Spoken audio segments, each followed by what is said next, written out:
నాకు నటించడం రాదు, కోపం వస్తే కోపాన్నే చూపిస్తా, నాకు ఇష్టమైతే నవ్వుతూ మాట్లాడేస్తా, అంతేకాని నా గొంతులో విషాన్ని దాచుకుని పెదవులపై తీపిగా నటించలేను. మన ఇంటికి అతిథి వస్తున్నాడు అని తెలిసిన వెంటనే ఇల్లు సర్ది ఎలా శుభ్రంగా ఉంచుతాం, అలాంటిది భగవంతుణ్ణి మన మనసులో ఉంచుకోవాలంటే మన మనసు ఎంత స్వచ్ఛంగా ఉంచుకోవాలి. గెలుపు అందరికీ దొరకదు, కానీ గెలిచే శక్తి మన అందరికీ ఉంటుంది. ఓర్పు అనేది ఎంత చేదుగా ఉంటుందో దానివల్ల లభించే ప్రతిఫలం తీయగా ఉంటుంది. రోజుకో రకంగా మన వేషధారణ మార్చుకోవచ్చు, కానీ రోజుకో రకంగా మన మనసు మారకూడదు. ఆస్తులు ఎక్కువ ఉన్నవారి కంటే ఆప్తులు ఎక్కువ ఉన్నవారి అధిక సంపన్నులు. గతం గురించి ఆలోచించి భవిష్యత్తును పాడు చేసుకోవడం మూర్ఖుల లక్షణం. ఆస్తిని 7 తరాలకు అందివ్వలేకపోయినా పర్వాలేదు, కానీ సద్గుణాలను ఒక తరానికి అందివ్వండి, ఆ 7 తరాలకు నిలిచి ఉంటుంది. మనం మాట్లాడితే కానీ మాట్లాడని బంధాలను వదిలేయడమే ఉత్తమం. మనం మాట్లాడితేనే మాట్లాడుతున్నారు అంటే నీ బంధం అక్కడ అవసరం లేదని అర్థం చేసుకోవాలి. నువ్వు ఎంతమందిలో ఉన్నా సరే నీకంటూ ఒక గుర్తింపు ఉండేందుకు ప్రయత్నించు. ఒకరి గురించి మంచి చెప్పకపోయినా పర్వాలేదు, కానీ చెడు మాత్రం చెప్పకండి.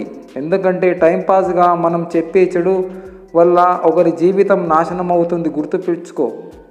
మనసులని అంచనా వేసేంత వయస్సు అనుభవం నాకు లేకపోవచ్చేమో, కానీ నా జీవిత పయనంలో నాకు ఎదురైన సంఘటన కొందరి మనసులను అనుభవపూర్వకంగా తెలుసుకున్నా. పైకి ప్రేమని నటిస్తూనే లోపట విషం చిమ్ముతారు. చూడగానే నవ్వు చిందిస్తూ మన వెనకాలే గోతులు తీస్తారు. ఈ మనుషుల తీరు అంతేనేమో. విషం చిమ్మే పామునైనా నమ్మొచ్చేమో, కానీ ఇలాంటి మనుషులని నమ్మకూడదు. మనని వద్దనుకున్న బంధాల ముందు జాలిగా నిలబడవద్దు. మన విలువ తెలియని మనుషుల కోసం పరితపింపవద్దు. మన వ్యక్తిత్వాన్ని ఎప్పటికీ వదులుకోవద్దు. మనం తినే అన్నం పారేయడానికి 1 నిమిషం చాలు, పంట పండించడానికి నెలలు సంవత్సరాలు కావాలి. కాబట్టి అన్నం పారేసే ముందు ఒక్కసారి ఆలోచించండి. నాకు తెలిసి జీవితంలో నటన మాత్రమే కనిపించింది. ఎవరి అవసరాలు వారివి, ఎవరి స్వార్థాలు వారివి. అవి తీర్చడానికి ఒక మనిషి మాత్రం కావాలి, అంతేకాని ఆ మనిషికి విలువ ఇవ్వరు.